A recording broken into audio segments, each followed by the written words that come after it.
Hi, நான் உங்கள் wild princess.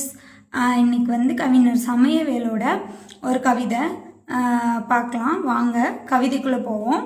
உனக்கும் எனக்கும். உனக்கு வெறும் சம்பவம், எனக்கு கூடருந்து விழுந்த பரிதவிப்பு. உனக்கு பின்னிய வலையில் செத்த ஒரு பூச்சி, எனக்கு என் பூத உடலை தூக்கி திரியும் ஒரு அவஸ்தை. அதாவது இந்த கவிதையை வந்து நம்ம வந்து பல கோணத்தில் வந்து பார்க்கலாம்.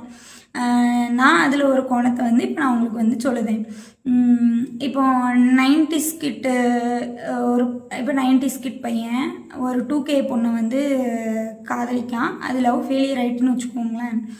அந்த பொண்ணுக்கு அது வெறும் சம்பவம். ஆனால் இவன் நம்மளால் இருப்பான்ல 90s காதலுக்கு பேர் போனவன், அவனுக்கு அது வந்து பெரிய அவஸ்தை.